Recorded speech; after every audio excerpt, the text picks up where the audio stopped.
Most people don't know this, but if you're low income, you might qualify for a free laptop or tablet. Not a loaner, but a real computer that you can keep and use for school, work, or just staying connected. These programs are life-changing, and today I'm going to show you how to get one. In this video, we're going to review all the best programs that offer free laptops, tablets, and desktop computers to those who qualify. We're also going to discuss some low-cost options and other resources you might not know about in case the free options aren't available to you. But before we dive into all of that, I'd like to know, if you had to choose, would you rather get a free laptop or a free tablet, and what would you use it for? Maybe school, starting a business, job hunting, telehealth, just keeping up with family? Let me know in the comments. So let's start with the fastest and easiest ways to get a computer in your hands. One of the best places to start is a nonprofit called Computers for People. Their mission is to close the digital divide, and with prices these days, that's not easy. According to Pew Research, 41% of low-income adults don't have a desktop or laptop at home. That's nearly half. And in today's world, no computer means you're locked out of basically everything. Job applications, homework, even telehealth. That's why Computers for People is so special. They refurbish donated laptops, desktops, and tablets and give them to people who truly need them. Right now, they're focusing on Massachusetts, New Jersey, and New York City, but their service area has changed in the past, so it's worth checking in to see if they're serving your area.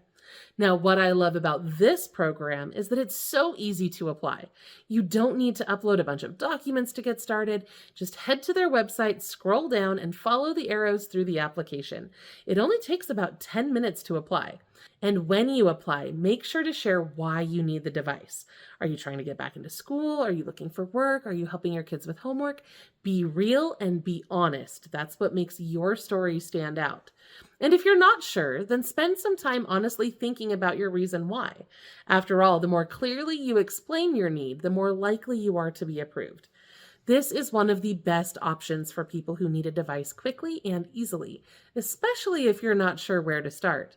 Another strong option is Computers with Causes.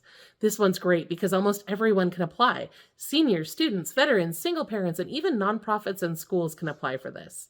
The form is super simple, but here's the thing. They do a needs assessment and a background check to make sure that the computers go where they're truly needed most. And here's a pro tip. Take a few minutes to write a short letter explaining your situation. You can upload it with your application, and it doesn't have to be fancy.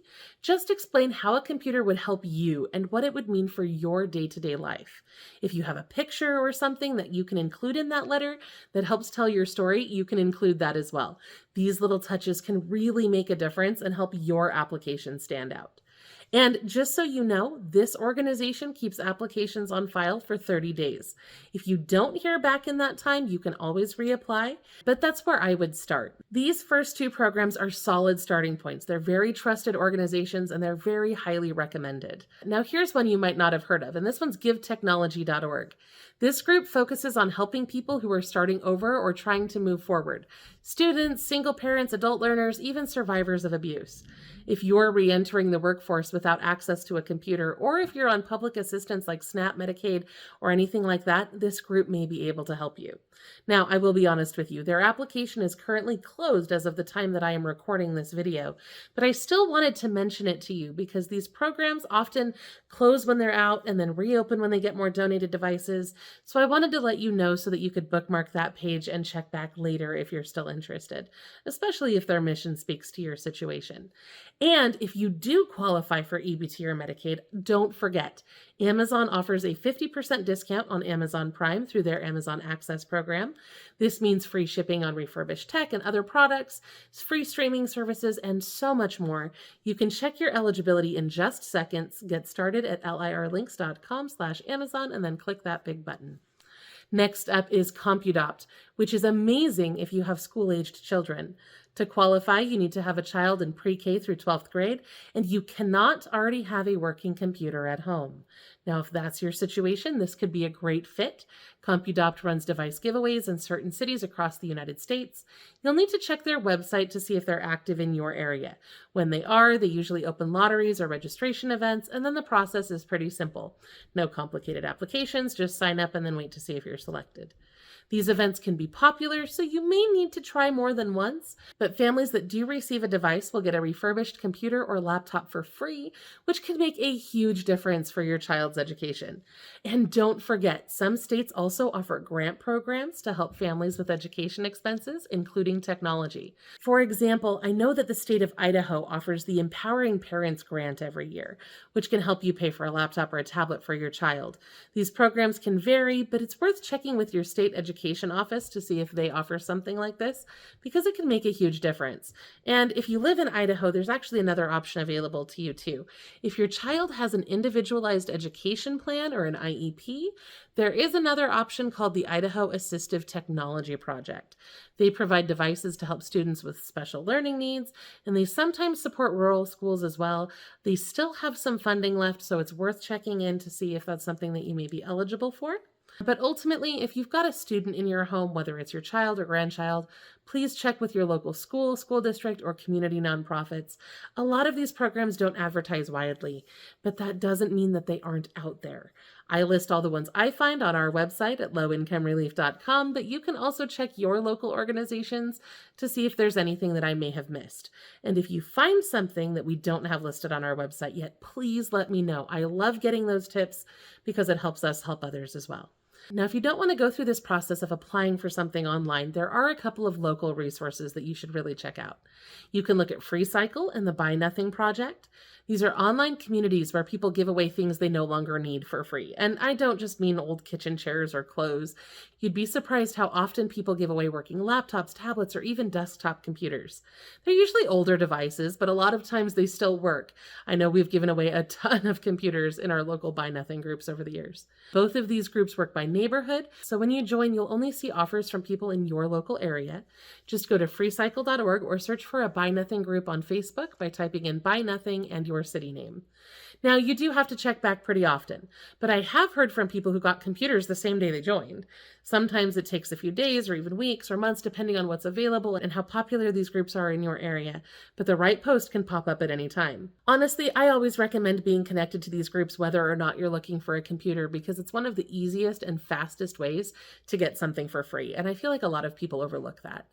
Now, if you've tried all these free programs and you still haven't had any luck, or if you'd just rather buy something affordable right now so you get it faster, there are a few incredible low-cost options that you should know about. Let's start with PCs for people. If you receive SNAP, Medicaid, SSI, or any other income-based government benefit, or if your income is below a certain limit, you may qualify for this. And they offer refurbished laptops and desktops starting at just $85. They also offer low-cost internet, which can help you save even more each month.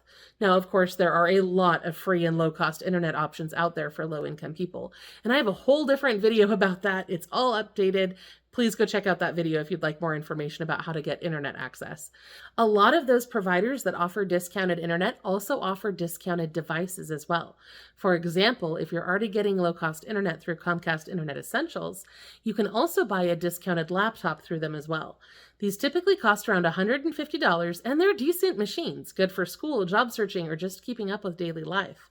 And here are a few more programs that may be a fit depending on your situation. The On It Foundation offers discounted refurbished computers through their Jump On It program. They even have layaway options, which is helpful if you can't pay all at once.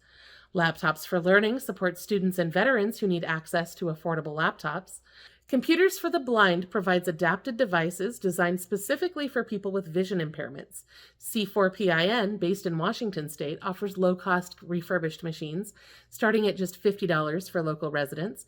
And Computers for Kids helps K-12 and college students in Idaho, Oregon, Washington, and Utah with computers that typically cost between $60 to $130. There are so many different programs out there, and the more you look, the more likely it is that you'll find something that works for you. So have you ever used one of these programs or even just heard of one of them before? Tell me in the comments. Your story might be the one that encourages someone else to give this a try.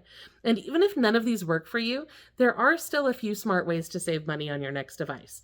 Check your state's government surplus store. I cannot stress this enough. We've bought entire pallets of computers for under $100 before at our government surplus store. These stores often sell used but functional laptops for under $50. If you can't go in person, check to see if yours has a website. Sometimes you can bid on surplus items online as well. Also, don't forget about refurbished or open box deals from retailers like Best Buy, Dell, or HP. They've been gently used, but they work just fine, and you'll pay a lot less than buying them new. I mean, why spend more if we don't have to, right? And if you're planning to buy new, the best times to shop are Black Friday and the back to school season. That's when you'll usually find the steepest discounts on laptops, tablets, and accessories. Don't forget to check out our other videos for more ways to save money and get free stuff. I'll see you there.